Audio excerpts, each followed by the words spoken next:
Can you hear me? Clap Fandango. My fucking headphones aren't plugged in like a goon. Good. Right, say something now.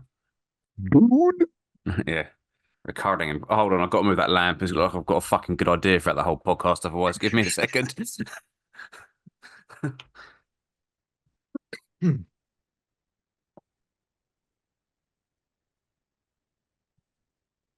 Is that Doc Longy tea? No, you can't hear me. Right, there we go. Can you hear me, Clap Fandango? I can hear you, Clem Fandango. Is that Doc Longy tea? Yeah, Streets one. Yeah, Yeah. yeah, it's fucking cool. I love Nice. it. I What'd you have for love dinner? it. I had I can't remember what it's called. I think it's called Dong Dong noodles or Din Dong Pling Plong.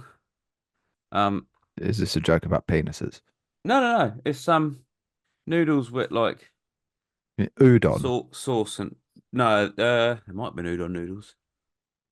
Oh, like what was big it? ones, fat Yeah, ones. the wormy ones, but it's the sauce. I made like an ondon ding dong sauce or some shit like that. Ondon udon ding dong. We have to make your own chili oil for it. It's quite cool.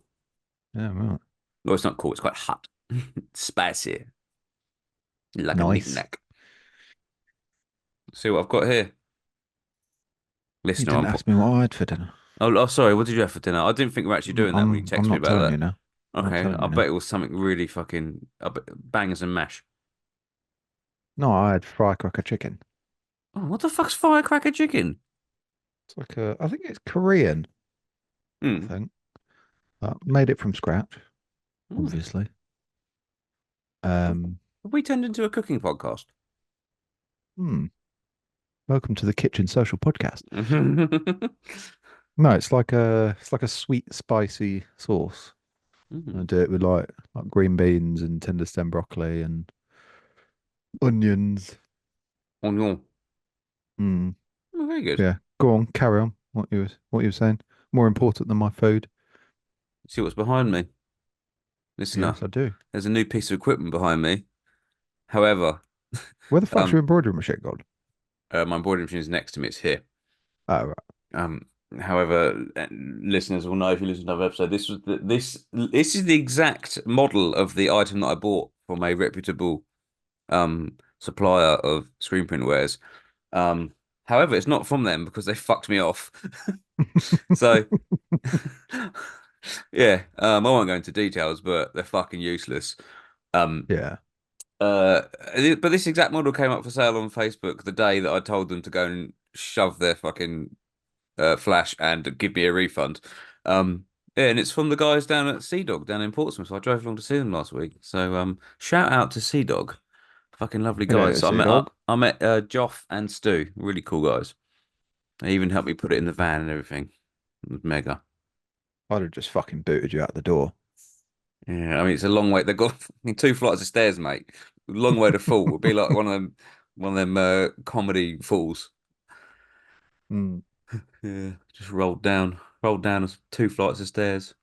Other Mm. shout out I've got to do is to AS Color because the fucking I have to say the surf hat is the most comfortable hat I've ever worn in my entire life. Yeah, I've got a few of them lying around. And I didn't realize until like two Yeah. days ago when I put it on. It's mega. I love it. Hmm. So shout out to These them. are nice as well. These are AS. These are the Access Faded. Oh yeah, I've got some of them over there to embroider Yeah, they're somewhere. nice. Yeah. Yeah. Good I had hats. my first day of being back full-time self-employed today. How did that feel? How'd you get Well, past all the wanking? it's part of the job, mate. As they did, do you remember that sketch from Mitchell and Webb? Did you ever watch that? Where the guys, oh, I've just I used think I self-employed. I don't Yeah, remember of that. course. You work from home. Yeah, work from home. Yeah, yeah. And then when they were at a dinner party, then the wives go away and question, when's the wanking subside? It's like- Oh, exciting. Oh, fucking hell. And Yeah, it then was all and right then though. I'm just trying to clear the decks a little bit. So it's like from I got busy before I left my previous mm, job. So it was like now I'm a little bit behind. I've just got to catch up, and then it'll be all right once I'm caught up. But Oh, yeah, like, you've also phew. been busy doing the Jurassic Park drop, haven't you? Mm, I can see one behind you. hmm. Yeah, they got shipped out today, which is the 4th of June. Come out mega, aren't they? Mm, yeah, they look fucking awesome. I'm so How, happy with how they turned out. how many did you sell? Like fucking 500, mate. How many actually did you sell? 16, I think. How many? Oh, I suppose I can talk about it now because this episode won't come out until after the pre-order's finished on my one, is it? Mm, So what to date? What have I sold in the human traffic one?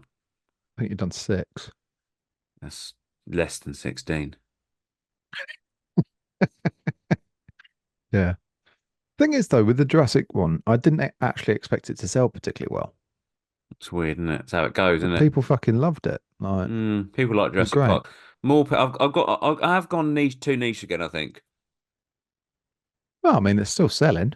Yeah, it's one of those weird things where people who like it, I think everyone that's seen it that gets it instantly wants it, Mm. but anyone who hasn't seen it and doesn't get it obviously Well, won't it's buy it. it's the whole thing with like trying to market stuff on social media. It's like it's so difficult to put stuff in front of the right people. Yeah, Like even if you're fucking running ads and fucking you're paying for fortunes on ads and stuff, um, like most of the time it doesn't actually land with who it's fucking supposed to, no, you know?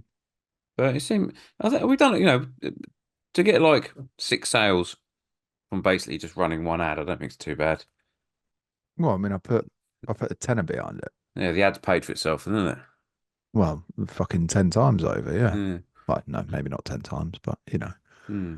um, even if we fucking doubled our money on it, it's like that's good. I was like the really puntish part of me was really hoping that Hmm. we just got one sale and you had to set up like fucking six screens just for one t-shirt. Oh, I would have done it. I would have No, I done know. it. Oh, you live by the sword, you die by the sword. Mm. Yeah, you Yeah. did fuck yourself a little bit by doing two variations of it. Yeah, so the front, well, they both got a five color on the back, Mm. and then the short sleeves has got a two color on the front, and Yeah. then the long sleeve has got prints on each sleeve. Mm. So, yeah, five, six, nine screens I've got to make for six t-shirts. If someone come to me and said, "Oh, I want nine t-shirts six t-shirts printed, um, two different styles." Yeah, and the backs are five color and the fronts are two color and the long one's gonna have a sleeve print. I would look to him and gone, "You can fuck right off." Yeah. Oh no, it's not as bad as that, is it? Because the longy, the back prints on the front, so that's actually not as bad as I thought it was. Yeah, so you've got the same there. That's Mm, that's going to be exactly the same, isn't yeah, it? But that's it's fine. still, then you've still got an additional four screens. Yeah, five, six, yeah, yeah, yeah. I'm not good at taking my own advice, really, am I? What's going on? I don't I know. like, I, could you hear that? No. Oh, an alarm started going off on my phone. But basically, I've had my phone on silent for like 3 years. Mm. Like, I never turn the loudspeaker on. Do you not? And today I was like, because I've been getting loads of like phone inquiries like the last week or so, Mm. um, which is weird because it's normally always email or website inquiries. Anyway, so I was like, I should probably turn my phone on now because I always miss phone calls, and now it's just going off for every little thing. So it's like I just had a audible reminder that um this Zoom meeting has started. That's good. Hmm. Um, uh, our guest has posted on his stories about questions. I don't know if you noticed that. How was it? Eh. So, Hold on, Luke. should probably see if there are any at some point. Yeah, hang on. Again, I don't know how to Um, do this. I listened to the episode with Sarah, and fuck me, do I come across as an idiot when I don't know how to, like, have literally no idea how Instagram works whatsoever. You go out and you swipe up, don't you? And then hmm. and then you go across, no, and then you go to that overview. Is that how you do it? No, I'm doing it. I've I'm done not. it I'm wrong not telling again. you again. I've done it wrong again. Not trying to teach an elderly relative how to use their phone. Right, so I've gone on to the this is fucking awkward for me. I've gone on to the story. Now what do I do? Click on activity. No, you go into the store and you just swipe up. Okay. We haven't had any responses yet, anyway. Oh, that's why I can't see any. Okay, that's fine. That's cool. Could have just That's, left you there for like an hour. yeah. Where is it? Yeah, that's why I can't see it. It's not my forte, man. Hmm. Totally not my forte. Good guest Anyway, today. yeah, very good guest What today. time's he coming on? 9 o'clock our time, Okay. which is 4 o'clock his time. How many pisses are you going to do in this episode? What are we having a wager? Yeah. No, you can't wager on it because then you can just lie and win. I was just gonna be like, I'm gonna go and get 8 beers. And how many of them are going to be from nerves? Um, it's weird because You're it's like fanboying over him a bit, aren't you? I am like I genuinely really admire this guy, Hmm. but like I think I was more nervous about getting thumbs on. Yeah. Okay. Like thumbs, I was proper cacking it. Hmm. Um, whereas kind of like it's like I've kind of done that now. I've got it out the way. Yeah. Do you know what I mean? Like unless like Oh, I don't fuck. know, Carry on. unless somebody like world famous turned up. Do you know what I mean? Like they've kind of like done the nerves thing with a big one now. Yeah, Like, he's just a man. He's just a man. A very mm, cool man. A very cool dude. mm, mm. I mean, I don't know why we're trying to cover up who it is because anyone who's listening to this right now has seen who it is on the post we would have made about this in the future. Yeah. So why are we continuing to not talk about who it is? It's Zach Merrill. Yeah, it's Zach Merrill Uh, of Action We've Tees. mentioned a few times on the pod, Yeah, we've been after getting him on and for fucking ages, and then Darcy basically gave me access to the podcast Instagram, and I was like, I'm gonna fucking message him. yeah, Just he's did it, been and on the list since I think early days, and all it took was asking. yeah. Well, I thought you'd asked, in all honesty. No, I didn't realize no, you'd never asked. didn't realize you'd been such a pussy fam. Was your blood? Mm. Mm. Yeah. What have you had on today anyway? It's just general work today. I've tried to catch up with all the printing because I've got an electrician coming in tomorrow to Oh do yeah. another 32 amp 3-pin plug for my new flash. Hmm. Um, and then I've got to finish. If he gets that done morningish, I've got a job to finish, which is going out Monday. So like all these boxes behind me. There's there's actually three over there. You can't see, so there's three over there. Four, five, six, seven. Seven boxes of hoodies, and then there's another six boxes of hoodies in the van. Um, and those t-shirts. Uh, and another box of t-shirts in the hallway. Got to go up on Monday. Mm. Most of them are single location, and it's all the same design, so it's not too bad. But then once that's done, I've got to start on this big job that it's the 2,500 piecer, two location Mm. jobby. Um, yeah, which I'm hoping this is gonna money Flash is gonna save me with. Yeah. Um, just that for just not having to worry, like Mm. no tail chasing and yeah. If I get, I mean, that's if I even get a chance to dial it in. I might not even get around to dialing it in before then. We'll just have to see what happens. Yeah. Yeah, we'll see what happens. Mm. Hmm.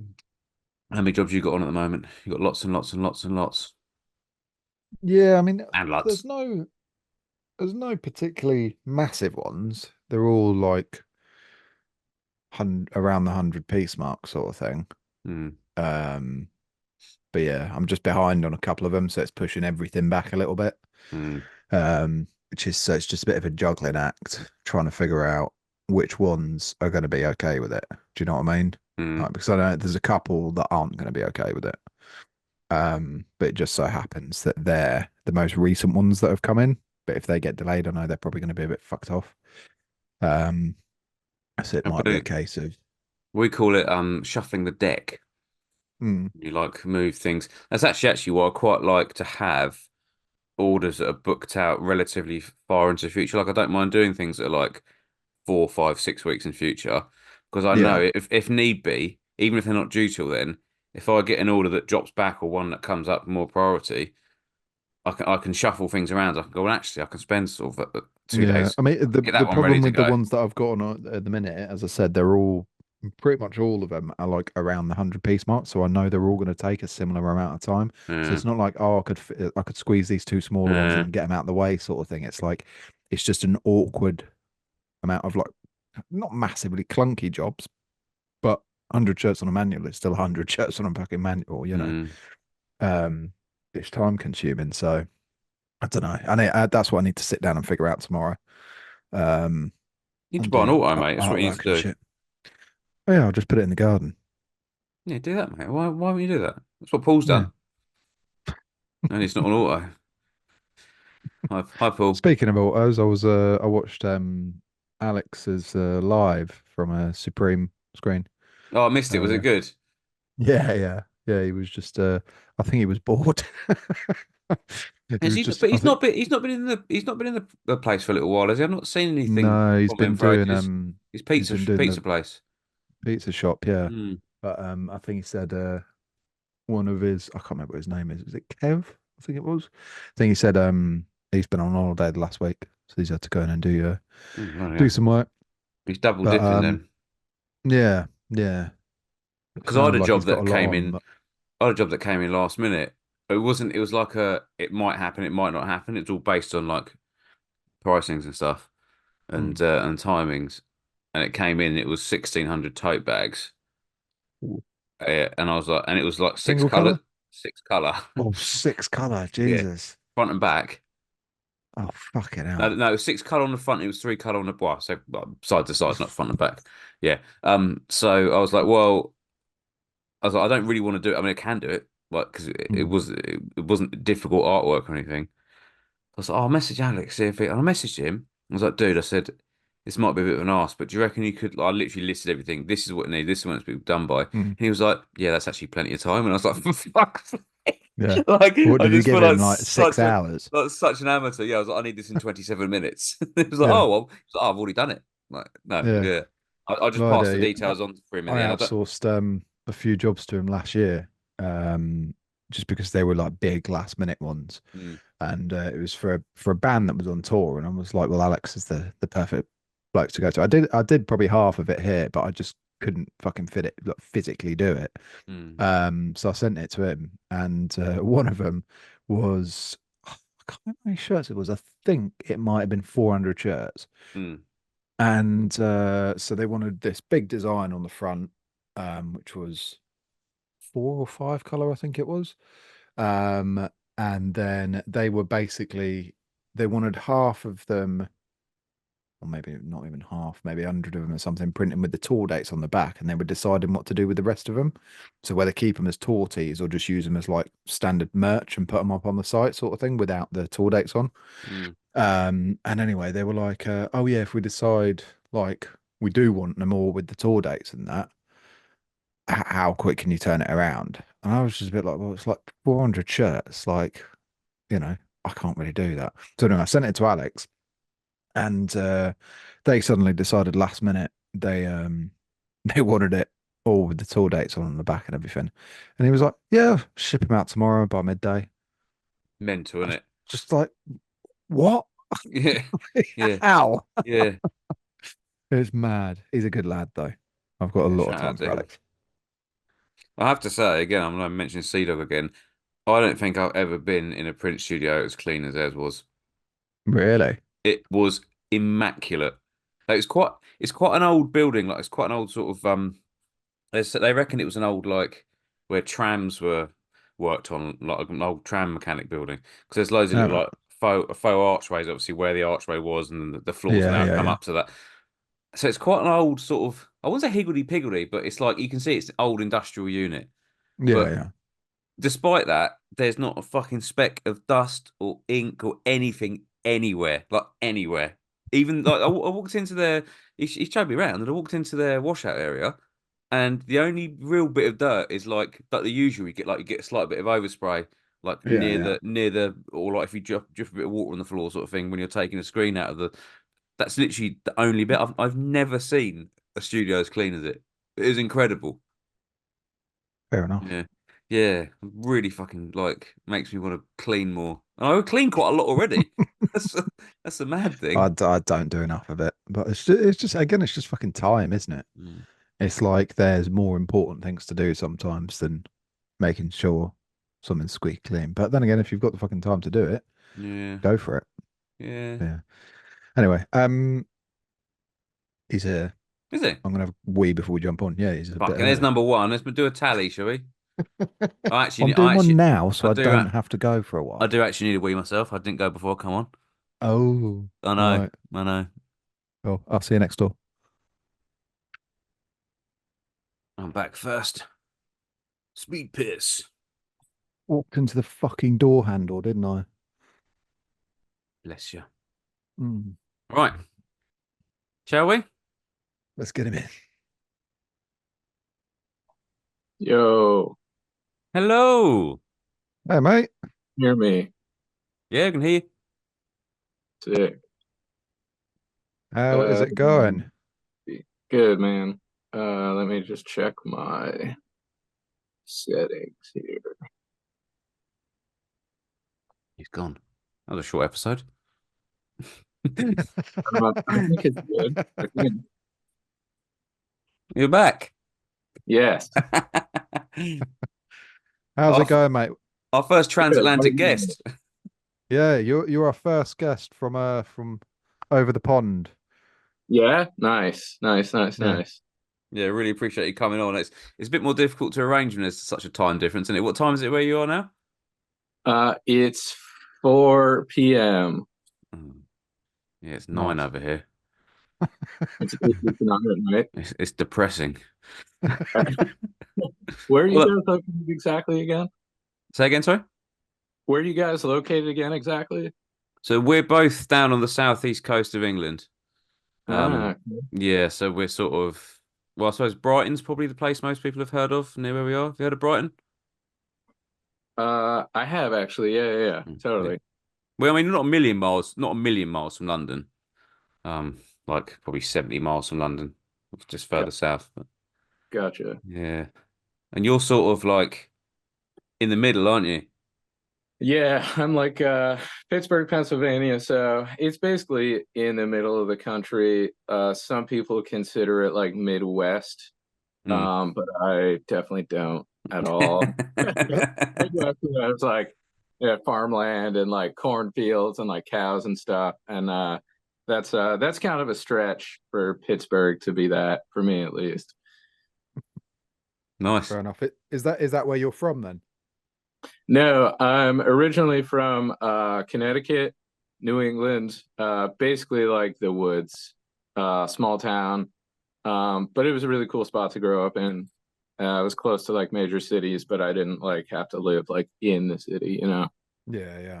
That's pretty much what we have, isn't it, Darcy? Neither of us Mm. live in cities. We both live in the countryside, but not far from one. Mm. Well, I'm quite far from one, but you're not far from one, are you?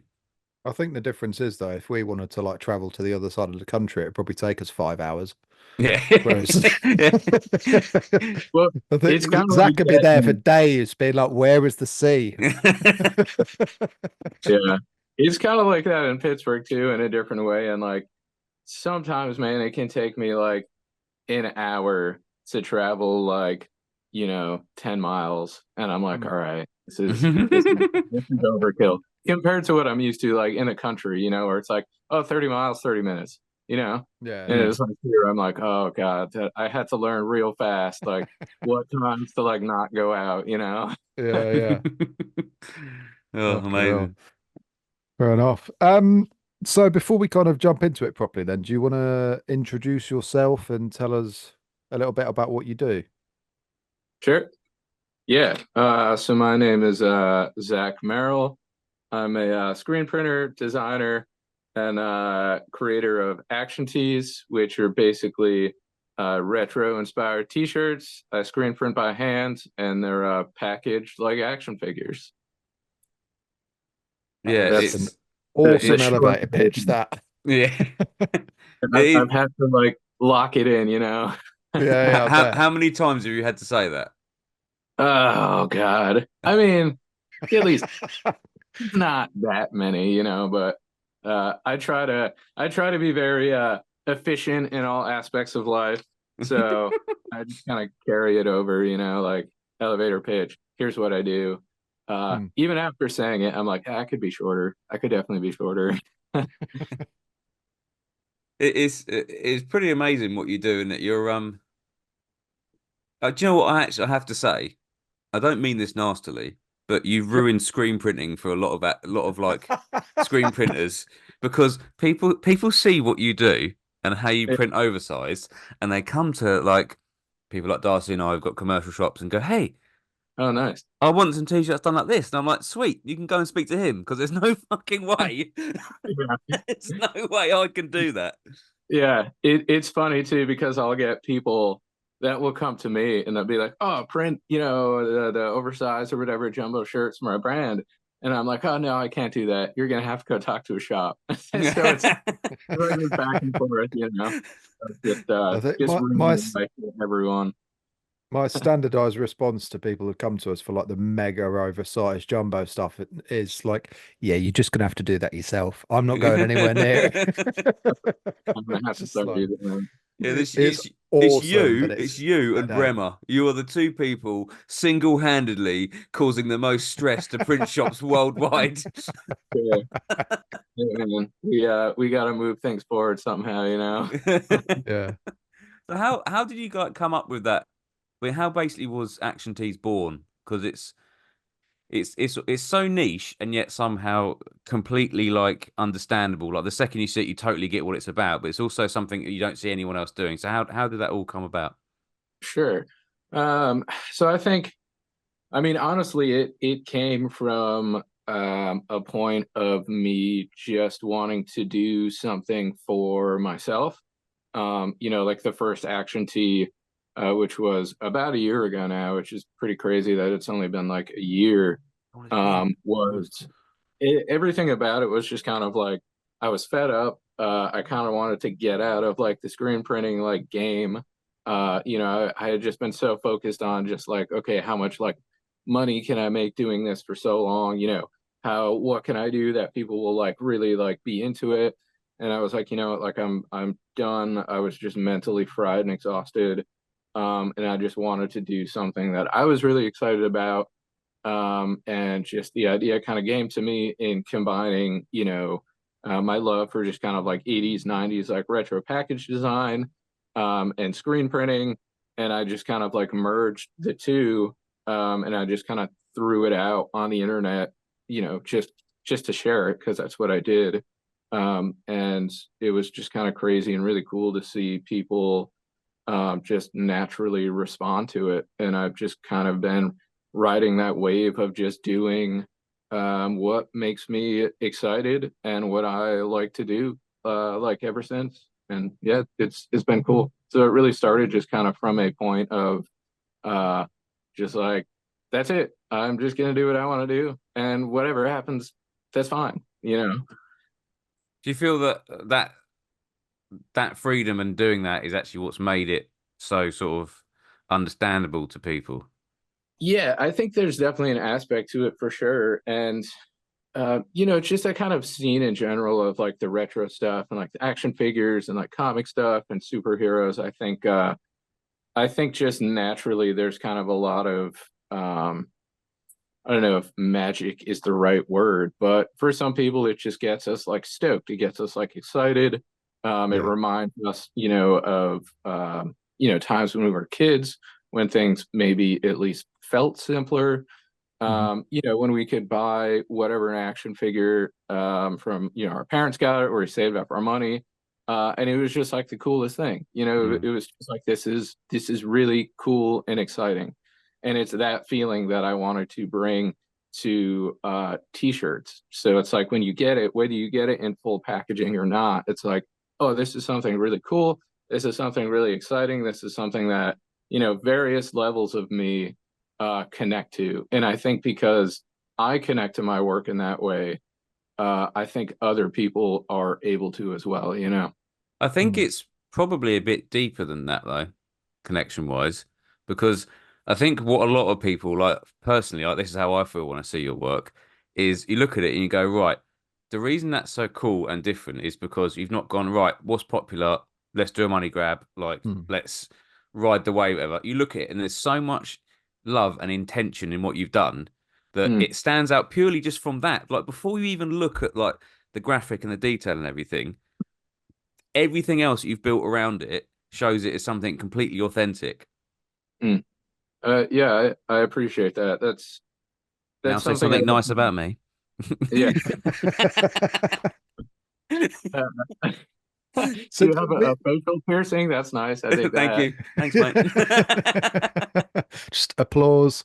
Um, so with like action teas, then obviously you were doing quite different stuff before that. We have looked through your entire Instagram. It Right. took a long time, but we got there. You were obviously doing quite different stuff before, right? So the whole kind of going down like the vintage comic and sci-fi art route, was that something that was just a bit like an epiphany and it's kind of like I want to do this like now, or was it something that you'd always wanted to do? That's definitely always been something I've been super into. Um, I mean, for as long as I can remember, just kind of like the classic sci-fi stuff.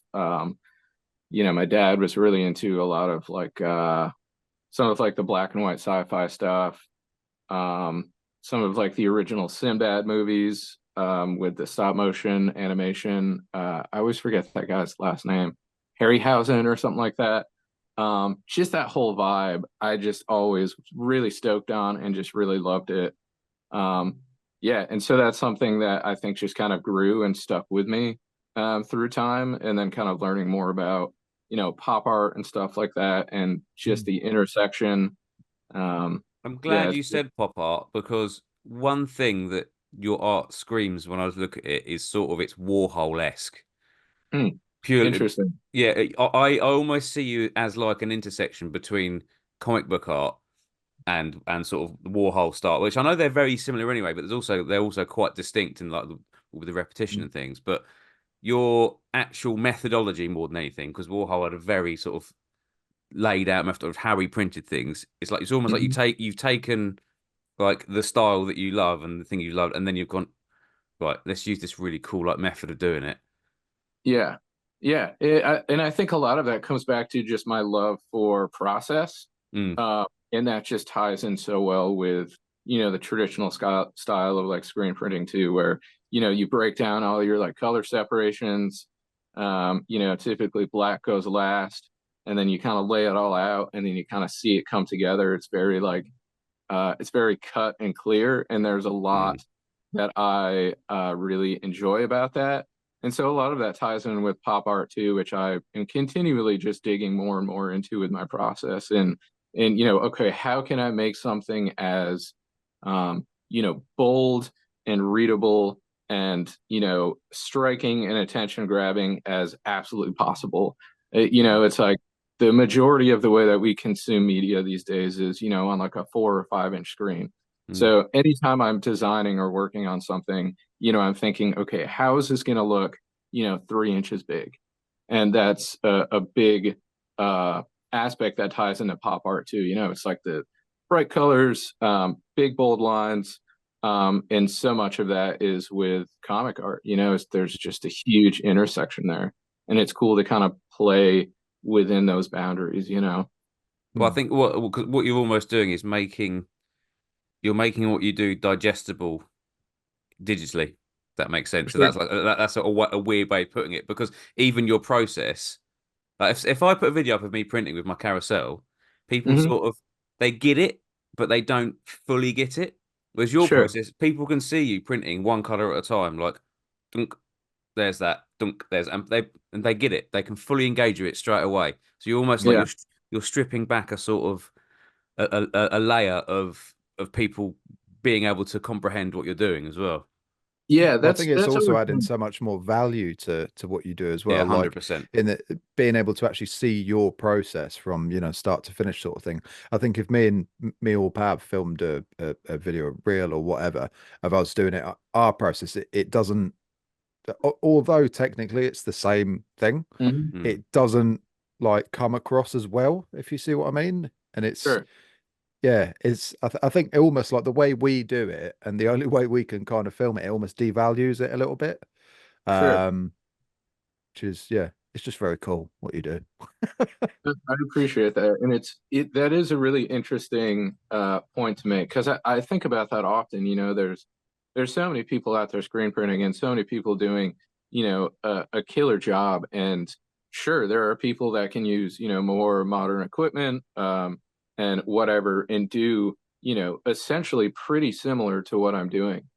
Yeah. Um, so it's interesting in that the way that I'm doing it for whatever reason just seems to add, like you're saying, more value, kind of behind the scenes, and I think some of that ties into just how we all know so many screen printers. Like it's Mm. a huge, like, screen printing is like everywhere, and there's a place Mm, for it, and that's great. And so I think I have tried really hard to exist kind of in the middle between, like, the really super like artsy vibe of like screen printing, and also kind of like the industrial vibe where I'm still doing, kind of a lot of the more like technical process stuff that I think is necessary. mm, But also I'm not afraid to kind of dive into the more kind of DIY, um, you know, rougher side of screen printing. And I think really trying to combine the two of those makes it more accessible, and also makes it seem kind of new and fresh because, while it is at the end of the day, I'm just pushing ink through a screen like millions of other people. There's different aspects to it that I yeah. think kind of make it something new and exciting, and kind of like a behind the scenes look at the process, and that's always been so important in whatever creative outlet I'm doing, is that the process takes priority over whatever it's made, whether it's a product, whether it's just something for me.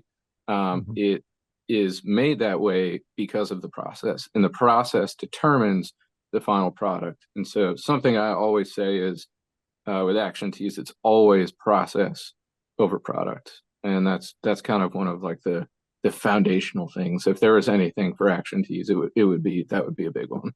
That's also probably why you're like lauded amongst other screen printers because we've spoken, obviously Darcy and I've spoken to you about it quite a lot, and we've got a group of like screen printers that we're with, and we were always like sharing videos back and forth, and we're like, have you fucking seen what Zach's doing now? Like, That's really fun. it's weird for you to walk that tightrope of being like really interesting to people who know fuck all about screen printing, and also really interesting to know people who know Yeah. a bit more. Like, Yeah. Oh, it's funny. And there are definitely people, I've had some people kind of like, come at me, like jab at me a little bit. Which I'm fine. Like I'll take it. Like I know what I'm Mm. doing in a lot of ways is fucking ridiculous, like I get it. And that's part of I it. don't know if it is though, because when you print your giant overseas t-shirts, I actually oversized one. I can't see another way you do it. I Mm. really can't think of a. I think actually the way you're doing it is probably one of the better ways. I mean, it's time consuming, but Sure. every step. I mean, what you're basically doing is you are doing, as Darcy's written here in our notes. You're basically doing flat stock printing on garments, aren't you? Yep, exactly. That was a huge inspiration for me. Is there's so many like old trade secrets, with the oversized and all over prints and jumbo size printing that they did, in the 70s and 80s and up into the 90s, that just were never like taught or like talked about. And a lot of these Yeah. guys kind of had to like they just had to figure it out, and Mm. Mm. there's a lot of different ways to do it. And something that was really important to me was I wanted to have the ability to basically print as many colors as I wanted and still maintain some level of good registration. Yeah, I don't freak out about it, but I do like things to be fairly tight. At least to have the assurance of that. And in kind of doing research and looking at even some of the old, Marvel prints and stuff like that, like the registration on some of those is pretty horrible. And I Mm. don't mean that in any negative way. It is awesome. I love that look. I love that vibe. Like I'm all about that in my own work as well. But I wanted to see if I can make this better, if I can make this even better. And that's kind of what led me into looking at, line table presses. Those are really cool. And then looking into, the way that they would print large posters, in like the 40s and 50s, like the World War II era of screen printing is probably one of my favorites. And what the way they did it is really similar to the way that I do it. Mm. And I was like, well, it's not, I still want to do t-shirts because I just like t-shirts. Mm. And so I kind of came up with the t-shirt board, like insert method. And I've just been kind of rolling with that. And that's exactly it. I basically just turn a t-shirt into flat stock. And that just opens up like a whole world of, registration and color and larger format. Yeah, it's been cool. It's really interesting watching you like when you're doing your hand cut stencils and videos I've seen you do. Because the very Yeah. first time I screen printed was at college and it was with hand cut stencils. And, Yeah, and same here. I sort of forgotten about it. And I'm watching you and I'm Mm. like, fuck, I remember doing that with like newspaper. Like we had Yeah. newsprint paper and we were using that to make the stencils out of. And we were just Mm. pasting them up on the screens. And I was like, Christ, it, Yeah. it's just so, it's such a throwback for me. I love it. Yeah, it's cool, man, and that's something I talk about all the time is how big like screen printing is. In the sense of, you have guys running, multiple huge auto presses, and then you have guys, doing one color, super high artist quality like poster prints, Mm. and it's all screen printing, like it's all like Mm. a part of it, and so to be open to combining, all those different aspects in what I'm doing, has been really, really cool. Talk to us a little bit about how you actually got into screen printing them, because I don't know your origin story and I'm really curious. Yeah, totally. Um, so my origin story is really similar to a lot of other dudes, played in, DIY touring hardcore bands, I knew it was going to start with want being in a band. I could have put money on it. dude, dude, literally, if you're like, late 20s, mid 30s, whatever, you have like five options in life. Like you're either like a screen printer or like a barber or some sort of like micro brewer, And all or those people look the same, but you yeah, can't tell yeah, oh, if you Yeah. line them up, you can't pick out which one is which. yeah. But then it all makes sense. So I fit into that generation of okay, I did like the DIY touring band thing for a while, broke, gotta make money. So okay, let's learn how to screen print t-shirts. So that's how I got into it. And then I started printing for other bands for a while, and that was fine. And then I did more like industry screen printing for a while at like a bigger shop. That sucked. That was so awful. But I learned a lot, which was cool. And then yeah, it honestly wasn't up until pandemic, where I got back into screen printing, but kind of on my terms. So after probably like a decade of screen printing, for bands, for other companies and stuff like that, I was like, okay, like I have the opportunity to kind of do things my way. And that's where I just really like pushed it, broke a lot of the rules that I thought couldn't be broke, messed around with different stuff, different design, got really into printing with water-based inks. Um, and yeah, that's kind of like where I'm at now, is just continuing to like experiment.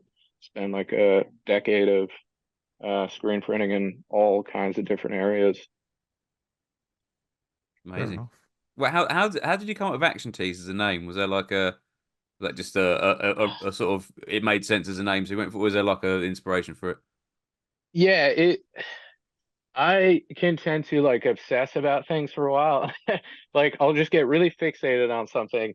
And I can't stop thinking about it until it makes sense, until I'm like, okay, that's it, that's it. Yeah, So definitely a action teas, printer. Yeah. yeah, yeah, oh yeah, yeah. So action teas kind of came about, I guess in that way is where I was like, okay, I want this to make sense. I just want it to be really simple, something that you would just see, basically on like the toy shelf. And I was like, what is that word that captures, the energy and excitement that I'm trying to put out? Action was one of the first words. It's like it just makes sense. It's like Mm. you see it everywhere. It's just like, oh, action, action. It's like when Mm. you say action, it's like it makes you think of a lot of specific things. Like for me, it makes me think of you know, bootleg Rambo toys, and like stuff like that. It just invokes like a certain vibe. So I was like, okay, action tees, like let's just roll with that. Like it's simple, straightforward. Um, it works. And that was it. I want Awesome. to if possible, circle back to something you mentioned when we were chatting a minute ago, and that's what you said about registration. Now, Hmm. some of our listeners they won't necessarily know what that means, but that's basically how you get one color to line up with another color. That's effectively or multiple colors. And I think what people might assume if you're doing comic book style, and even you've explained this in some of your videos where like you like where it misregisters, is that it's very easy to get a design to misregister. It's almost too easy. Um, Hmm. it's very difficult to get a design to like look perfect exactly how you want it. It's even more difficult to have something misregistered and still look as good as it does. Sure. Like, how do you do that? Because I know obviously you design a bit of that into it, but Sure. it's I know it's probably your style effectively, but your style is almost like I remember you talked on one bit about you got like purposely got like colors coming over like the Hmm. bounds of the black just to make Yep. because every now and again you get a comic that's slightly misprinted and it's got that sort of thing. So is there like Totally. a methodology behind that?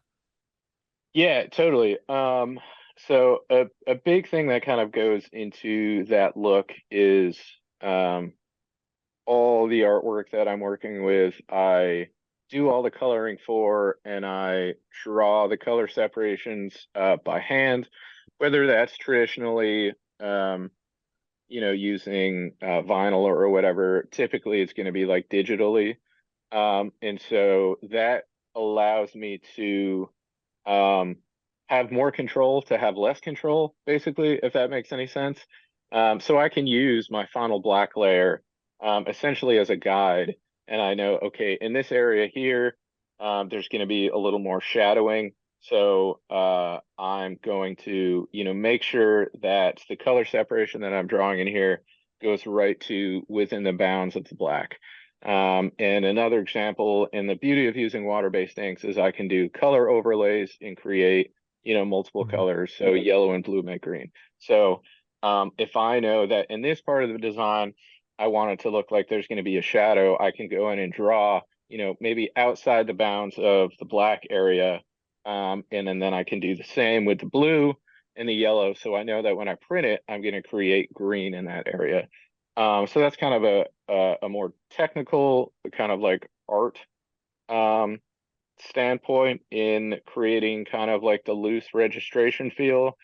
And then there are also times where I will purposely, um, basically just draw completely out of bounds. I'll do that a lot on the corners, and that really simulates kind of the off registration vibe of a lot of early comics. I think a lot of people don't realize is a lot of these comic publishing companies, they had rooms and rooms of people who would do color separation by hand. Mhm. And then all that stuff was sent off to the printer. And so some of these people, they would just blast through this stuff. Here's your 5 cents for a page of color seps, and say they would be there and just, okay, over a face, I'm just going to do a giant circle, okay, then over like this tank, I'm just going to do a giant rectangle. And over time, that kind of adds to like the quality of the comics. And that's what I wanted to add to my t-shirts. And so from an art standpoint, drawing things by hand is a big difference. Makes a huge difference with that. Color blending with water-based inks has a really big impact on that. And then the actual printing, the way that I print, also just kind of naturally adds to a looser registration style. And that's a whole other conversation in how I pre-register, which I can get into. But it's a little technical, but I can get into it. But basically, No, I go just for it. Go for it. We're here. We're sponges. So really similar to poster and flat stock printing, and a lot of the way they register online table presses is, all my films, when I design initially, I have my registration marks all in the same place, all to the center, aligned to the center of the design. So when I print my films out, all the registration marks are in the same spot on all my films. And then on my big flat table press, I have registration marks on my flat table press as well. And so I take my films and the center line on my films get registered to the center line on my flat table press, one directly on top of each other. So everything is, I'm not going to say perfectly aligned, but everything is aligned well enough. And doing that by hand directly on the table lends itself to a looser registration where you can get those kind of cool inconsistencies and overlays within the print naturally, as opposed to doing it in the design. So another way that kind of works. And then once everything is laid out directly on my flat table press, one film on top of each other, aligned to that center line, I take my screen, which I've marked the same center line on the screen, and then put that screen directly over the films in my clamps. So it's going to be exactly where it is when I print over those films, has double-sided tape on one side, align that center registration mark to the center registration mark on my screen, slap it down, peel it off, and expose it. And I do that same thing with all the screens. So everything is going to be pre-registered, as tight as I can get it by hand. A little complicated, I think, to maybe like kind of understand, but visually, it makes sense. It Mm. works. I couldn't work out if you did that or if you did it like some flat stock printers, they'll print the first color Hmm. and then they'll Hmm. like acetate over the top and then they'll Yep. line the screen up afterwards, sort of thing. Yep. That's definitely one way to do it. I just kind of bang all the screens out at once. And so when I start a print run, things are ready to roll. And then I have that same registration mark on the center on my shirt boards. So I just slap the shirt board down, make sure it's lined up on the center mark, and send it. I suppose the beauty of that system is that if you did want to work on two different designs at once, while one is designing, you could one design the first colors drying, you could start on the second color. Is that they're always going Yep, to be lined up to the center line, so you can just crack on with exactly. with another. Yep, exactly. Yep, You're yep. annoyingly clever, Zach. It comes from a place of desperation. I'm telling you, It man. always does. Yeah, yeah, yeah. Oh, what a great little insight into process. That's Yeah, Yeah, that's it's awesome. exhausting, but how how it's cool. how do you find? You said earlier about like making sure something looks good because it's going to be small, but Mhm, then you've also got this thing where someone's going to be wearing a t-shirt that's got a mhm, fucking huge print on it, so it's also got to mhm, look good big. Have you ever mhm. had any issues where something looks really good, like really good big and shit small, or really shit small on a really shit and the other way around, basically, is what I'm You saying. said shit a lot of times there, Yeah, yeah, mate. yeah, yeah. Um, yes, not so much with action T stuff, but in the past for sure. Um, and usually it more so has to do with the small details. Usually if something looks really good small, it's probably going to look really good big. Hmm. As opposed to, I've noticed the other way around doesn't always work because once it's bigger, you're more apt to throw in a whole lot more details, do a whole bunch Hmm. more like shadowing and shading. Let's throw a whole bunch of like halftone in there. But then when you shrink it, a lot of it gets lost. It can get Yeah. muddier easier. It's not as readable, and your eye doesn't necessarily know where to go. Mm. So I kind of find the opposite, in the sense of, I've noticed things don't look as good um, smaller, but if it looks good small, chances are it's going to look potentially even better bigger. So I always like to design with that in mind. Yeah. It's almost like how they make flags, isn't it? Because flags are always designed on Mhm. a 2.5 by 1 inch square, no matter what, Yeah. because that's how big it looks when it's up a pole. Yeah. If you I just didn't even think about that, if you but design yeah. something, there's a very very interesting TED talk about flags. I'm quite This is into this is flags. what Pav does in his spare time. He just I'm quite watches into videos about flags. flags. Yeah, Honestly, that sounds fascinating. it genuinely is. It's very very good, and the guy basically runs through all of the shit flags of the world. And why and This 90% country, 90% of the don't go time, there. yeah, yeah, Like, Yeah. they can't design a flag. Like, don't even fucking bother. it Like, is. this is embarrassing. It's really. I highly recommend it. You That can't sounds miss great. if you just go TED Talk flags. It is like, It's well, like from a it's the only design one, believe it or not. from a design point Thank of you. view, it's like you look at like Japan and it's just like, what are you doing? You lazy bastards. You've just done white with a blob of red. Oh, it's Yeah, but it perfect. fucking works. It does Anywhere work you though. go, Mm, Yeah. anywhere you go, you're gonna be like, it's fucking Japan. yeah, Like, there they Yeah. are again. Yeah. Like, that's yeah. it. And It's it's, true. yeah. If you do Nepal, the crazy fuckers. Have you seen the Nepalese flag? No, I can't imagine. It's like It's not even square. It's two triangles it's triangles, yeah. sitting on top of one Yeah. another like that. And there's the borders of blue and white, and then there's the start. Uh, Fucking mentalists, the they're, Nepalese. they're just Fucking out here mentalists. stunting on everyone, like squares, rectangles, Yeah. triangles. Wankers. Why can't we have more interesting flags? Mm. Just want like a hexagonal flag or something like that. I don't know. Whoa, I like that. Yeah. Why It not? wouldn't flow very well. You need at least like two strap because of the it wouldn't flap, would it? All right, Mm. Dr. Flag. The Well, flapping action is just saying, man. important. I take flags seriously. 90% Yeah. 90% of a flag's job is to flap in the wind. Hmm. But by making it Yeah, not it's true. flappable. Hmm. See, now I'm not so Yeah. fucking Multiple stupid, am I? hexagons. Yeah. Yeah, Yeah. yeah, yeah. Maybe a big row of tessellating hexagons. Yeah. Almost That like could work. crocheted. Actually, a crochet flag would be banging. Oh, that'd be badass. I don't know Ex- why, but I feel like that'd be fitting for where you guys are. Crochet vibe.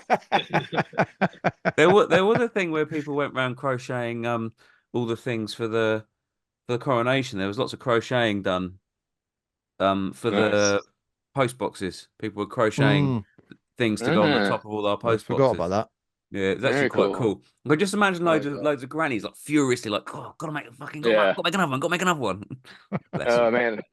In America, we just smash them with baseball bats. That's what we do with our post boxes. Oh, brilliant. Oh. Um, right.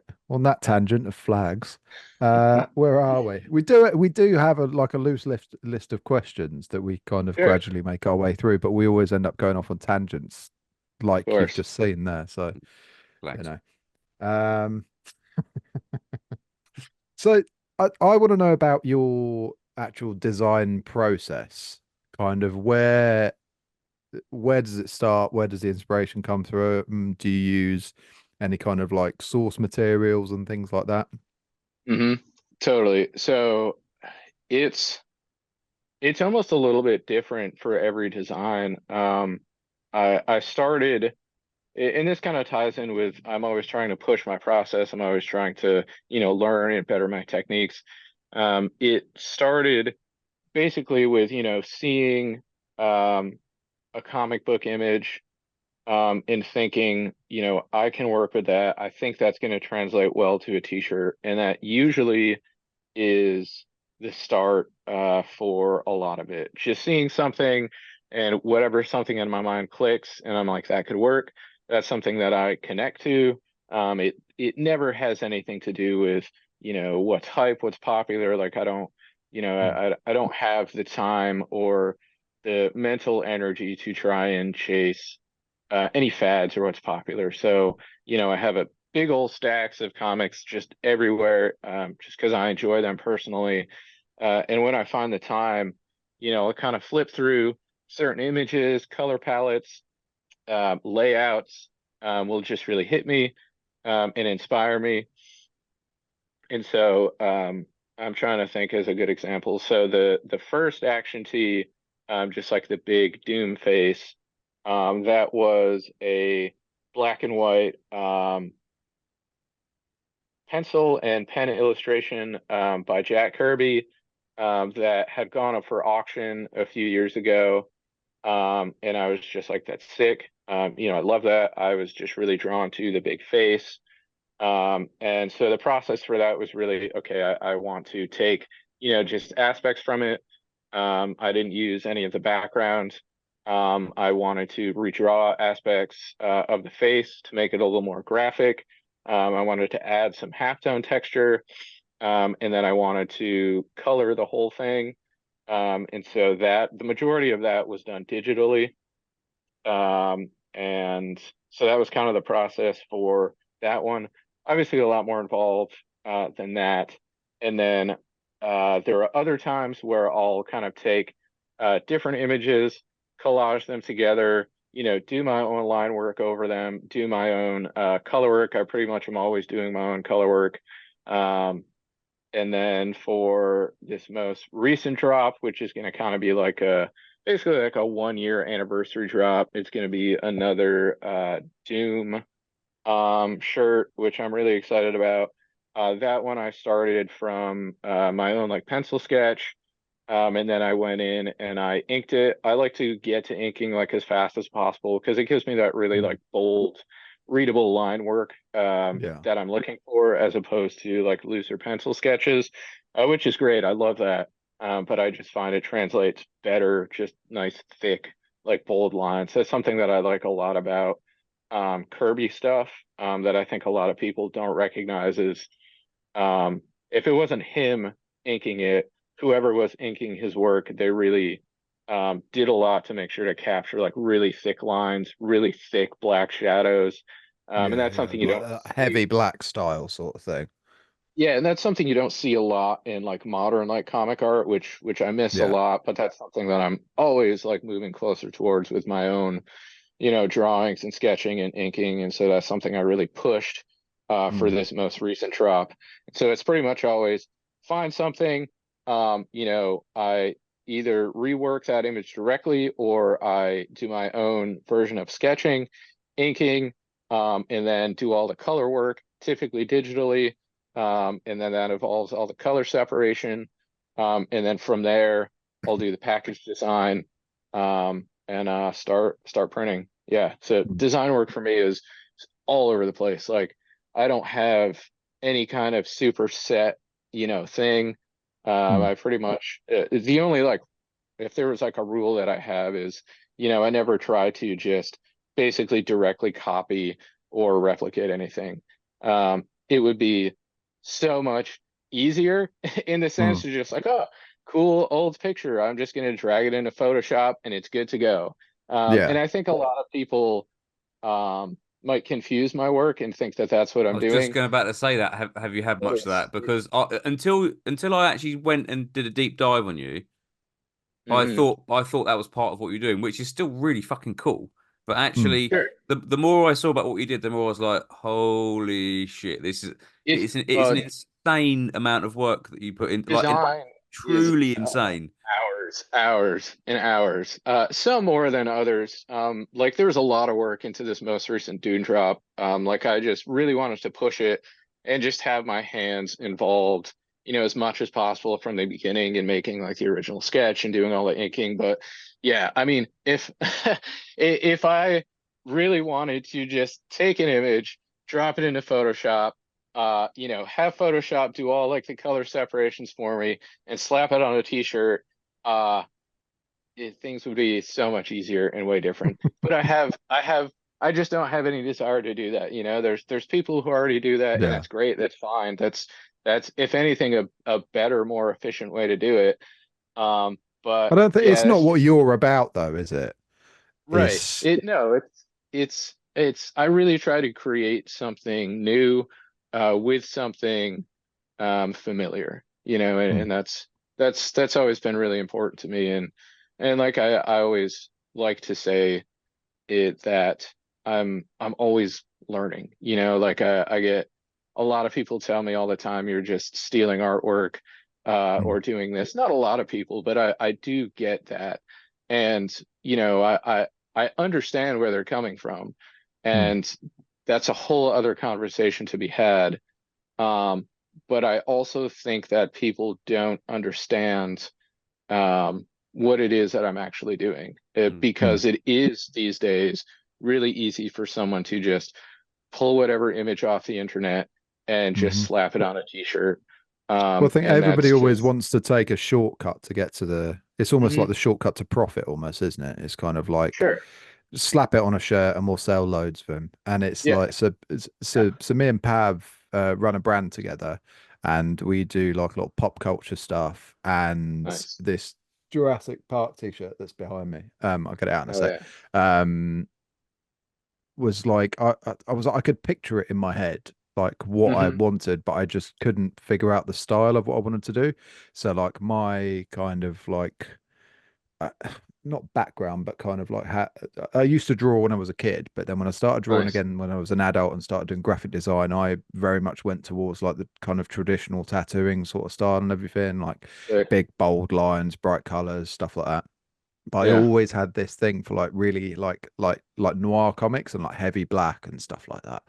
And I was just Sick. like, oh, that's what I want to do for Jurassic Park. And I was like, took the classic scene of the T-Rex and the flare and all Yeah. that blah blah blah, and literally just worked on it for fucking hours and hours, just trying to get all these shadows right and stuff because it's not something I'd done before. And it was like, and I Yeah. could have easily just dragged it into Photoshop, half toned it, and fucking messed around Yeah. with the levels and stuff like that. And it would have still looked pretty cool, to be fair, on a shirt, and I'm sure it would have Totally. sold. But it's Yeah. kind of like that shirt means a hell of a lot more to me than like Hmm. some of the other stuff I've designed in the past, where it is like, just Photoshop tricks sort of thing. Hmm. Which, as Totally. I said, it's still cool, but it's, yeah, that Yeah. feels Yeah. more like an art piece than I a, mean, if anyone ever says, "Oh, like, oh, you're stealing, you're bootlegging, or whatever," just turn around and say, "Cool. If you can go and find me two links of places where I can buy what I've just done, like yeah. Yeah. not just the image, but the size and with all the amazing box art and everything. Even Sure. one link. Send me one link, and then tell me I've Yeah. fucking stolen it." It's it's a wild thing, and like, again, I totally get it on one hand, but on the other hand, I just think, art in general, uh a lot of people don't really recognize how so much of that world works. Mm. No. Especially in the sense of, like, oh well, this person did it first, or well, this person did that. And it's like, man, when you really like get down into it, especially pop art, like, it's Everybody's literally stealing off what each other. pop it's literally what it is. Mm. Like, Yeah. that's just like what it is. And not to say that like stealing is okay or anything like that. That's why, I always credit whatever stuff I'm reworking. It's always like, hey, Hmm. like, parts of this were from, this 1980s comic panel that was originally, drawn by this guy and then inked by this guy. And that's a whole other thing. It's so many people, it's just like, oh, that's this guy's artwork. And it's like, well, sure, but it's also this guy that first penciled it, and then it's Mm. also this guy that inked it, Mm. and then it's Mm. also this guy that colored it, and It's then it's exactly also the same in the tattoo industry, yeah, and then it's where it's also like, this printing company that mm, printed it. And it's yeah. it's just this whole crazy thing that can be really exhausting to get into. And I often find that people that come at it in a very attacking way, Mm. it always has to do with them, and it's Hmm. so uh, Well, I what again, what you like, said earlier about how it's like you're doing something that brings you joy and that, like, things you played with as a kid. What's the one thing yeah. you do when you're a kid and you see a piece of art you like? What's the one thing you do? You try and draw it yourself, don't you? exactly. You go, Yeah, oh, exactly. I love this comic. I'm gonna try. I'm gonna draw. I'm gonna draw this. I'm gonna put it as a poster off my wall. That's what you do, and you're Yep. just doing the adult version of that. That's all you're doing. That's part of that's literally the creative process. Like Yeah. music, DJs, sampling stuff. Like that's how we move things forward, Mm. and again, I totally understand where people are coming from with that, but I always like stick to my guns because, I know my process and I know that I'm always trying to get better and I'm Hmm. always trying to put more and more of myself and different technical aspects of my creative process into my work. And that's that's art, that's it. Like that's how it goes. Nice. Yeah. So basically, we understand what they're saying, but piss off, you're wrong. That's basically Oh, Yeah. Darcy, I have no idea where we are. I don't know what we're supposed to have asked that we have asked, what Um, we haven't asked that we. yeah, we've got a few more questions and then we can go on to Mm. a bit more of a fun bit. So is there anything you'd like to add, kind of as Action Tees currently stands, that you think could take the brand onto like a next level? Or do you even want it to go onto another level? You happy where you are? Oh man, like it's really difficult for me to uh The be reason I ask content. that is because you say you're trying to straddle that line between kind of artistry and kind of the Yeah, what's the other word? Be careful how you Artistry, answer this one as well, artistry and because industry. I saw the glint yeah. in your eye when your new printer turned up. So be very careful how you answer this one. Yeah. So I have no desire to do any kind of mass production with action tees. Like it doesn't work. It doesn't make Yeah. sense. It's that's never been a part of it. I never want that to be a part of it. Now, there's also a side to that, the more business side, which I don't prioritize probably as much as I should to an extent. But I do always want to be growing action tees. I never want it to just stay the same. And so I'm always trying to kind of brainstorm on ways that I can find that balance of sure, making more money, but also continuing to do what works for me in my creative Mhm. process. And so, a big goal that I have is to get a bigger studio space. That's going to help a lot with that. Um, I just recently brought someone on super part-time to help me out, which has been awesome, just with like packing and shipping, washing screens out, just like basic studio stuff. And that was a big goal for a while. And so having that is really cool. It just gives me kind of more like mental and physical space to create more. And so I think if anything, I want to make less, not more. And when I say make less, I mean instead of trying to do more crazy collabs or do, 4 drops a month, it's okay, I'm gonna do a handful of collabs a year, but they're gonna be ridiculous. They're just gonna be really sick, really awesome, and the stuff that I put out is just gonna have more and more value to it. Um, and then in terms of drops, you know, uh, probably I'll ride just a 1 drop a month for a while. But what I'd like to do is start slowly introducing more, just like straight up like artwork. Um, and, kind of putting some of that stuff out for almost kind of like a ludicrous amount of money just to see what happens. Mm. Um, and just kind of go from there. Like We better get t-shirt. on that mailing list soon then. Yeah, like t-shirts are like that's my jam. Like I love t-shirts. I love like the DIY. I love how I can put what I consider to be art on t-shirts and put it out there at a to an extent an accessible price point. Mm. And I also know that there are other people out there who maybe want something more than just a t-shirt, but they want to support me in some way. And so allowing myself to be open to putting handfuls of stuff out there, like more, quote, fine art at, higher price points and just kind of seeing what happens with that. Like I t-shirts again are my jam.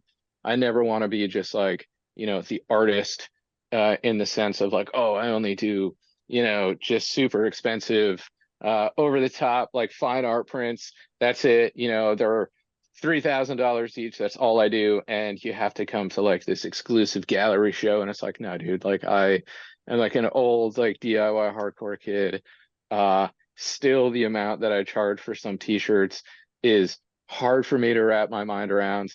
But I'm just so thankful for the support that I've gotten. And so I think in terms of growing, yeah, doing less by putting out um, higher quality stuff and trying to throw in some just really super over the top artwork at ludicrous prices, and I'll see if anyone wants to bite at that. Do you have anyone that buys more than one of the same things so they can keep one and wear one?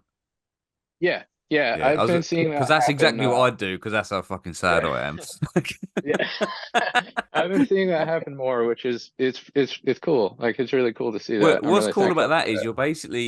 you're becoming the thing that you loved, aren't you? Because you're like that's the sort of thing you do is like oh, if I had the money when I was a kid, I'd be like, right, I'm gonna keep one in the box Yeah, and I'm gonna play with another one till it dies. That's yeah, that's cool. yeah.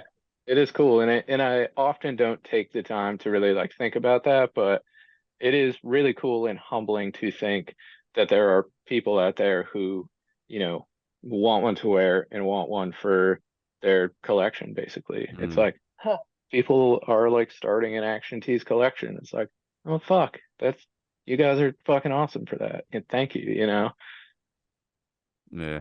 that's nice. Well, in which case, I'll tell you what. On that note, then I'm gonna ask you a question, which is, Yes. what achievement are you most proud of since you've been running Action Tees?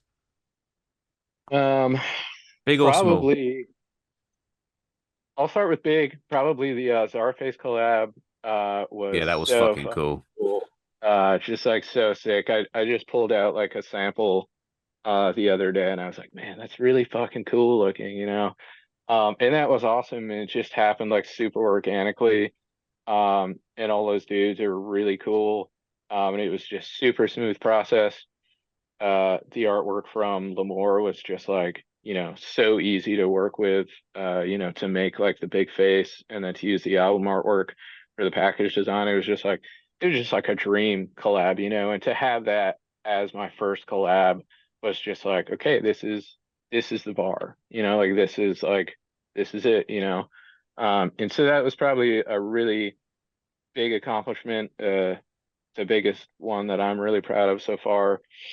And then small, in the past year, probably be um getting into like the mega size screen printing. That's been a huge goal since I started printing. And to be able to work with like some of these big, 40 by 40 and 30 by 40 like screens is like really, really special for me. It's quite. I mean, that is a really specialist skill as well. Mm. I mean, Yeah. the bigger the screen, the bigger the amount of equipment you need. Everything just becomes more difficult, doesn't it? Like exponentially Yeah. more difficult. Yeah, yes and no. It's funny because I'll have a lot of people, they'll hit me up and they'll be like, "Oh, I want to get into like, the oversized printing and like mega and all over printing." And I'm like, first thing I always think is like, have you screen printed before? Mm. Because if you haven't, like, don't do that. Like, it's gonna suck. Like Yeah. it, like Yeah, learning to smaller screen print it hurts at the best of times, let alone when you're trying yeah, to do an all over print. right. In general, it can be pretty painful. So, first word of advice is do not just start off doing the big old prints. Um, yeah. So the mistakes can be significantly more painful, but I think I've just done it long enough, um, that it was pretty natural transition over. Sure, like there's like a learning period, um, but a lot of it was just small technical stuff, and the general basics pretty much all still there. Do you do you follow Jim Madison on Instagram? I Jim or think Jim? so. Jim, have you ever Uh, watched? Have you ever watched like how his process and stuff for how he does things? he He's does like the collage. He does a lot of collage Yeah, stuff. he does it like, but he basically 90% of what he does is with a photocopier. Yeah, yeah, yeah. It, Is this thing like printer destroyer or whatever? yeah. No, Yeah, okay, no, I know. Yeah, no. It's Jim H Madison. He started Hold on, I let's see if I think can I know who find you're him. talking about. Yeah, Print Destroyer. Yeah. Yeah, his stuff is sick. Yeah, Yeah, super awesome. yeah. Yeah, his stuff is. I've got your Instagram up here as well. And I was like, oh, Oh, nice. I wonder if you follow Jim H Madison, that'd be like you could Yeah. if you did a collab with him, that would be Oh, that'd be insane. sick. Yeah, wouldn't that Yeah, be his. sick? Yeah, just like big, full like Message t-shirt him print straight with just after, like like, collage. because he's got the Yeah. real like sort of grittiness, like real grittiness to which is inherent in putting things on a photocopy and blowing it up and then seeing what comes out, sort of things. Uh-huh. Yeah, his work is sick. That'd be Mm. dope. Yeah, you should do Yeah, good a idea. collab I with like him. that. Mm. I You're like welcome. that. You can keep that. You can have that idea for free. Won't even charge you. Yes. Darcy, you're up. Oh, Darcy, we can't hear you. You're Well, silent. Oh, must have peaced knocked that out. by accident. I've got a mute button on my new microphone. Oh, wish Um, you had one generally. fuck Click. off. Um, so this is weird. You usually normally introduce this bit. I know. It's your Yeah, go. it's really throwing me off now. I just want to Um, point out this question that's coming up. We were came from a very deep place when we were Nice. in the previous conversation we had. So Nice. so this is where we ask the previous guest to pass on a question to the next guest. So Okay. Dan and Pete from Brixton Streetwear ask, what would hang on, what would you put first, brand or family? Oh, brand or family? Um, I mean, it's it's still difficult for me to think of what I'm doing as a brand, hmm. Hmm. but it is in many ways. But for me, it's still just kind of just pushing my creative process and screen printing. So I guess I'd have to say family. Like especially my wife. Um, it just that stuff is important, and that's a big reason why I like to push it with action tees, so I can have that stability for my family and the people that I care about. Hmm. Where that question came from is that Hmm. they were just a quick sort of rundown. There were basically two brothers that end up being estranged, and then they happen to bump into each other and rekindle their like. Whoa. And then from that, It's a they basically mad started. story. The whole story is insane, like genuinely insane. Can And I take 2 minutes? I'm literally gonna pee my pants. Yeah, of course. you went before Darcy. Darcy, do you want to go? Right. Yeah, I'm going to take my opportunity now then. Go on, go.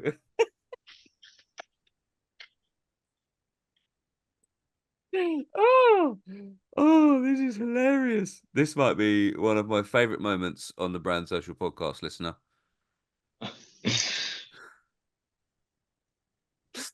Brilliant. Whew, I'm back. Hello.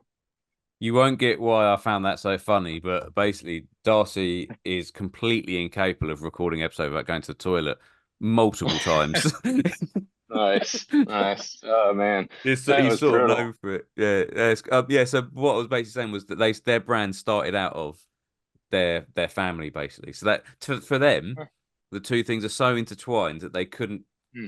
they wouldn't physically be able to like choose between the two, which is why it was an interesting question for them to pose to the Yeah, next person, sort of thing. that is fascinating for Yeah. sure. Yeah, like my creative process has always been so like internal Mm, um that the family has always been like an inspiration, especially my parents. Like dad was an art teacher, my mom was a graphic designer. So growing up in that kind of environment has definitely always encouraged creativity. So yeah, family for sure. Nice. Yeah. Awesome. Um, do you have a question for our next guest? Yes, I do. Ooh, I've got to write this down Um, because I've not written it down before and been told off. That's a uh, little interlude there. The time he didn't write it down, we realized that Pav hadn't written it down about 15 minutes before the episode, and I had to go back through a 3-hour episode in 15 minutes to And try figure and out find what the where, question yeah. was. And luckily, wow. I skipped forward like 2 hours because I was like, it's got to be in this segment, and I landed on the question, and I was like, what are the odds? Yeah, Out of a right. 3-hour podcast, I'll land on the question. So I was like, yeah. Damn. Nice. Bonus. Hmm. Question is, what gets you excited about what you're doing? Ooh, That's That's an it. awesome question. that almost needs to be a question we ask. And are you excited about what you're doing? You know, it's because I often see so many people get kind of lost in the sauce of, branding and marketing and Mm. all that kind of stuff. And it's you can get really like detached and it's almost like the brand kind of is the one running you. Yeah, And you just kind of like lose drive for it. So yeah, what gets you excited about what you're doing? That is a fantastic question. that is a brilliant Do you question. want to be I a like that. podcast host? Um, You can't No. get rid of me. It's my pod. uh, It can right. just be me going to the bathroom and I just let people talk and I'm just off in the bathroom. That's what Darcy does. Cool. I don't know where we are. Got some Instagram listener questions. Oh, have you? We Excellent, excellent, excellent, excellent, Oh, excellent. well, nice. we don't check these until we actually get to this segment. So I've seen that we have some, but I haven't read them yet. And I don't Nice. know. I don't know how to Risque. check very well that we've got them. So, Okay, it's all gonna be you, Darcy, because I can't even see them. right. No, we've got one listener question because I'm not reading out the other one. It's from our friend OSD Custom Leather. Yeah. Oh, yeah. I'm not reading that out. No, it's a naughty one. Um, Does it have to do with um, my mustache? No, it's far worse. I've actually just Oh, managed to okay. find it, and it is OSD. You're a naughty naughty boy. yeah. Stop sending us these disgusting questions. It's fine for the British guests who have toilet humor, but I think Zach is a bit more sophisticated than us. Um, right. So on Instagram, Alex the designer says, "What size screens do you use for all over printing?" Okay. So all over printing, you're gonna want at least 30 by 40. You're not gonna get quite full coverage, depending on the size of the t-shirt, and depending on what technique you're using. But 30 by 40 is gonna be the minimum. You're gonna want to be looking at least like 40 by 40. That's gonna get you a lot more coverage on like the actual sleeves. And then you can kind of go from there. But all over printing, 40 by 40 is kind of a good middle of the ground. If you just want to start messing around with like bigger size mega prints and stuff like that, then 30 by 40 is going to be like the minimum. The thought of Awesome. that makes me cry. Yeah, That's it. they're What big. one thing that makes me like my skin like almost crawl, like when and it's not because it's like well, it kind of is wrong, is when people expose right the way up to the frame and a Yeah, print from like edge to edge, and it's like, and the yeah, frame is absolutely covered in ink and everything, and I'm just like that. I just can't do it. It's like yes. I'm glad it's working for them, but it's like keep that away from me, please. Yeah, that would drive me crazy too. You gotta Yeah, have something there, you know. And then yeah. like, and then you're trying to, then you get like weird squeegee angles, like trying to, Hmm. squeeze into this tiny space between the frame, and it's just like, just give yourself the space. It's just better move, you know. Yeah, Nice. Excellent. right enough. Do you have any questions for us? Hmm. You don't have to. It's fine. Let's see. I'm trying to think. I'm trying to take advantage of the being in a different country thing. How okay, how Don't in ask if we know general the king because we don't. in general, how is your view of America? Potentially a loaded question, but I just like to get different perspectives. Um, You've got a lot going on. Yes. I'm of the I opinion like that that. America seems like a much better proposition to Americans than it does to most of the world. That makes sense.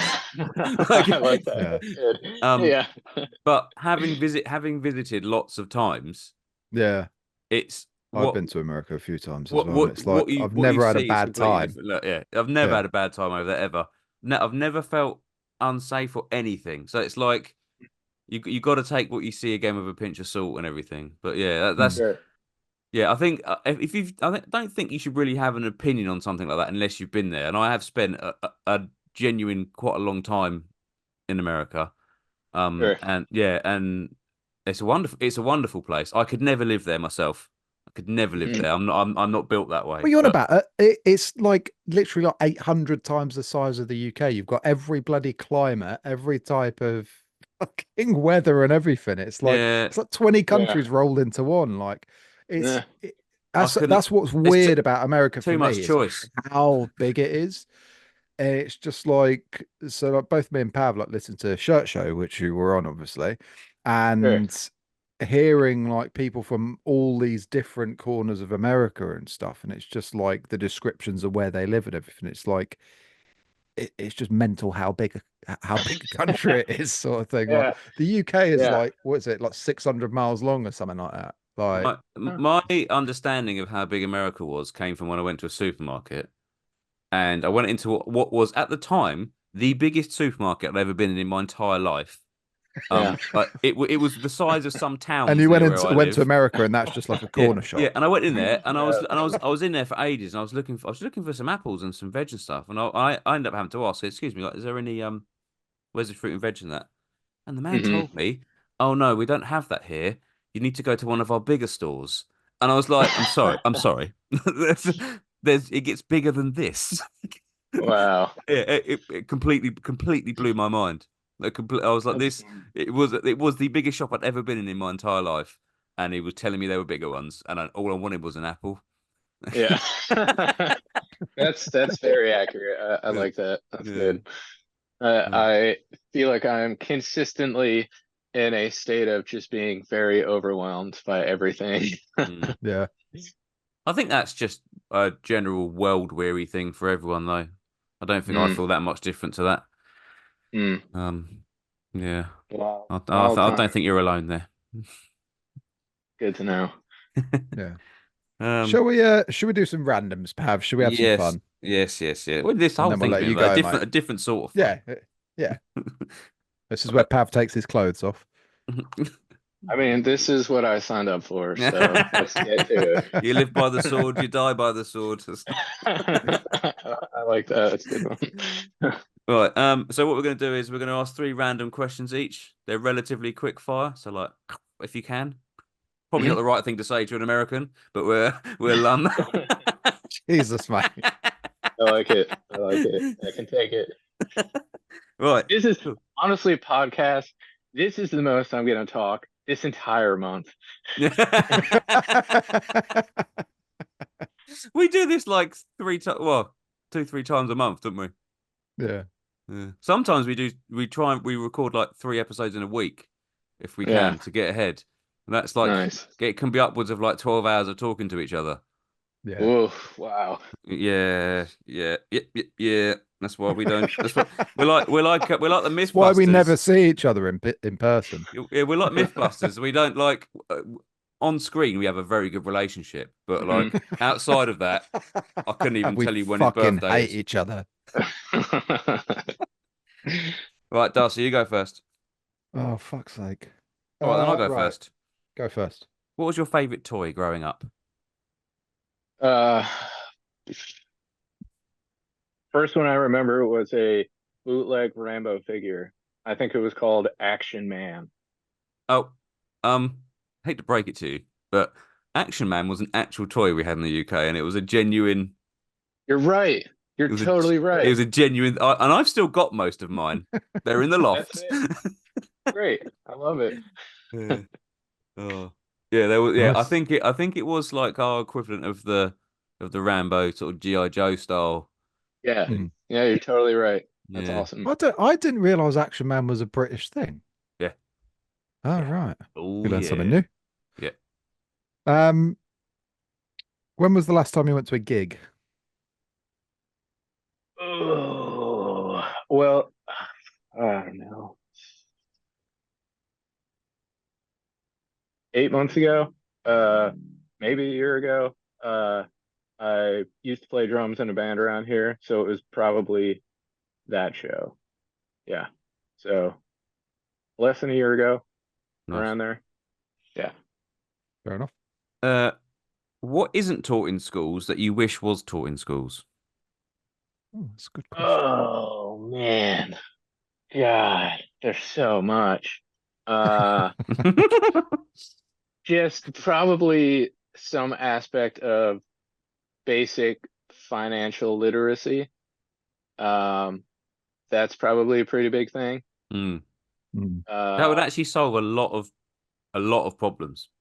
yeah, even like the super basics of investing Mm. uh would be a great thing to cover.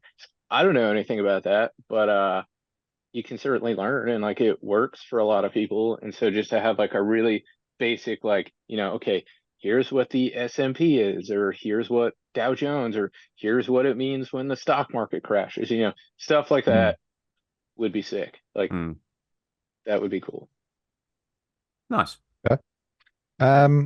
What's the weirdest profession you've ever wanted to go into? Ugh. Oh man. I don't think I've ever really wanted to do anything super weird, or at least I've never needed to get paid for it. I wanted to do a lot of weird stuff, but I never felt the need to get paid for it. Uh, That's and that's a still great pretty answer. consistent. Um, but I have worked some really weird jobs. Shortest answer, I worked at a very American place called Runnings, and it was basically a like farm and tractor supply store mixed with like a Walmart mega store. It was wild. We Wow. sold uh firearms, and we sold ducks and chickens, What? like What? farm supplies, and then there was also a grocery and home goods department, and and I briefly was the manager of the We have like grocery. 8 different shops for those things. Yeah, we have one store that has all of it, and there are just way too many of them everywhere. Amazing. Yeah. Oh, it was wild. And the people that work there, absolute trip, like such a trip. So yeah, it was a very strange experience. Nice. Fair enough. Is it me, Darcy? Yep. If you could travel to any point in time and bring back one object, what would you bring back?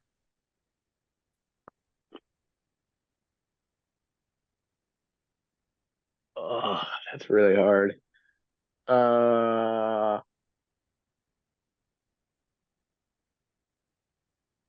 I'll just say the 80s, because they were fucking cool. And one object, probably a boombox. Something Ooh, simple, yeah. straightforward, something I can,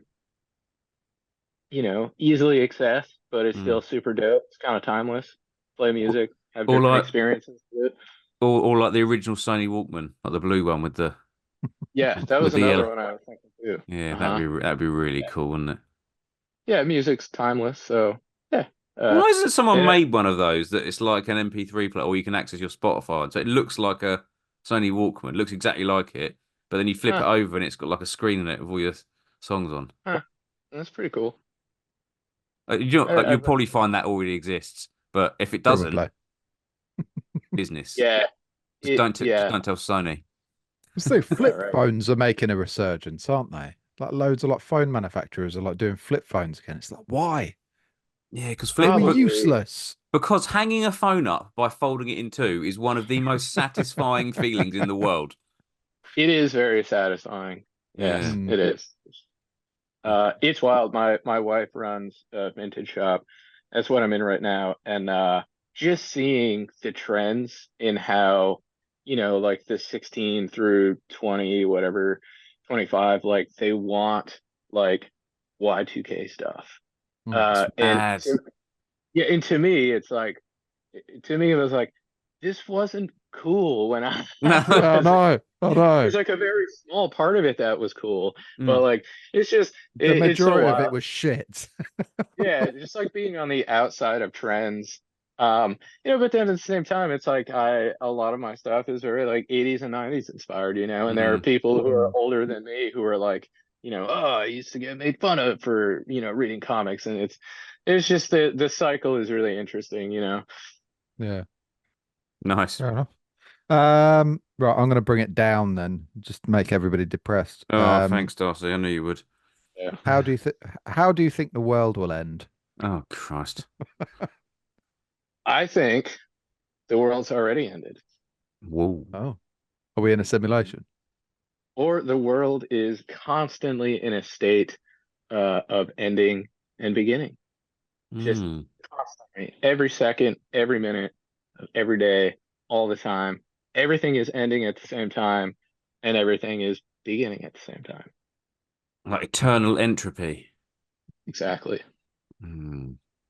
You've I given sort us of a lot like to that. think about there. I sort of like Yeah. that. I love that stuff. All about it. I'm gonna go to bed tonight and I'm gonna be like, am I alive? Am I like just perpetually dying? Like, thanks, Zach. Yeah. That does We explain we hangovers. Because I bet hangovers, the reason hangovers Yeah, are so shit is because you're tapping into that zone where you're actually experiencing the world ending death. over and over and over and over again. That's why Mhm. hangovers are so shit. we exactly. You're We are existing on a constantly different in a plane. state. Yeah. Yes. At the same time. Yeah. Somewhere in the universe are multiple versions of us, and they're all existing at the Mm. same time. And they're all Hmm. different, but the same. I hope somewhere there's a thin version of me, because if not, that'd be really tragic. or, or at least one with an average sized penis. There we go. There it is. This has all just been a warm up for Yeah. that line. Yeah, Yeah. yeah, the whole thing. Yeah, couldn't give a shit about your t-shirts. Just wanted to make a dick joke. Yep. Hey, it has to happen. I've controlled myself since the first minute. Glad someone else threw it in there. Oh, quick, we've That's only the got 5 minutes inspiration I left. needed. Oh, Oh, brilliant! right. Right, last final Final questions then. final questions. If you weren't doing what you do now, what would you be doing? Oh, that's horrifying. Um, I honestly probably, well, I'd always be pushing to do something creative. I don't know what that would be, but it would likely still be screen printing related. And if for whatever reason I wasn't able to pay my bills with it, then probably would be working some shitty job that I didn't care about so I could pay my bills so I could have as much time as possible to do creative stuff. You'd be back at the shop that sells tractor parts and chickens. Yes. Hopefully, yes. That's the best case scenario. I Amazing. want to work at that shop. I just want Oh, to dude, it go was the there. best. I could live It in it that was place. it's just like a drug trip for like a year of my life. Just kind of constantly in this strange existence of like what the hell is You happening, just you turn around and know? there's someone on a tractor, and then you turn the other way and there's someone like buying tampons, and then and then the other way and there's a fucking Literally, chicken, and you're like, sweet, there's perfectly literally. normal. Yep. It's one person buying all of those. Yeah. I'll tell you what though, Pav, that's where you should have gone to get your Apple, not the super mega I know. store. Now I know that now. I know that next time I go back. Oh. Uh, um, can you think of anyone that'd be good to have on the podcast? Oh, oh man. Honestly, no. And that's pretty awful to say, but um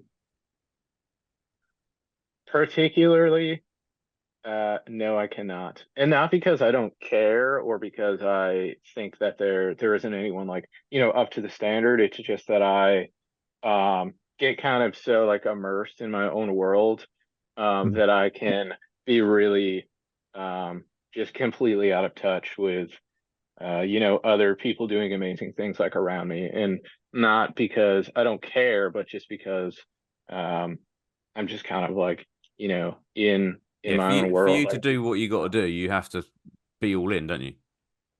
Yeah, Yeah. totally, for sure. There are for sure amazing people out there who would do awesome on your podcast. I unfortunately just do not have any like specific names because I'm just so like uh in my zone. Should we just say Jim Madison, as we've already discussed him? Oh, that would be sick. Yeah, that'd be dope. Yeah, Jim Madison. That'd be fucking sick. Um, yeah, Jim Madison. Yeah, make it happen. Cool. There we go. Awesome. Where can people find you? Find me on Instagram. That's easiest. It's got all the links to my website and stuff there. It's just my name, Zach, Zach, Merrill, Merrill with a little underdash. And I'll probably be one of the first ones says action tees. That's where you can find me. Nice. Take it away, Pav. Final question. What is the meaning of life? Mm. What was that answer? 42? Was that Yeah, it? we've not Listener had one of those for months. That was from that book, right? Yeah, Hitchhiker's Guide. Yeah. Hitchhiker's Guide. Uh, 42. That's the meaning of the universe, or it's whatever you make it to be. We make our reality. We work with what we got, and hopefully, some of us really strive and push to make our reality as best for ourselves, and ultimately better for those around us, as much as we possibly can. Perfection. Couldn't ask for a better answer than that. Heck Mm. yeah. Happy days. Awesome. Awesome, man. Thank you so much for taking the time Yeah, to Zach, come to speak to us, mate. really appreciate your time. It's been such a pleasure having you on. Like I say, we've been after getting you on for a long time, and actually getting to Yeah. do it is a genuine honor. Yeah, I appreciate it big time, man. It was a blast talking with you guys for sure. I just feel It's sorry always for Shirt Show because we just pissed all over their episode now. That's all. Hey man, you always raise the bar. There definitely weren't any dick jokes on Shirt Show. There you go. Oh, it wasn't a joke. Oh yeah. Oh, Oh. amazing. The crushing weight of reality Yeah, gets to all of us. yeah, yeah. I'm gonna go and do a little cry, a little sad cry. Excellent. Cool. All right, mate. We'll Well, leave you thanks so to much it. for your time. Yeah, all the best, Zach, and you all the Yeah. best for the future. We'll keep an eye on you. Yeah. Keep in touch, guys, for We'll sure. do. We'll do. Thanks so Definitely, much. mate. All Cool. right. Take care, Later. mate. Thanks, man. Have a good Bye. one. Bye, bye. Bye. Bye. Bye. Bye. Bye.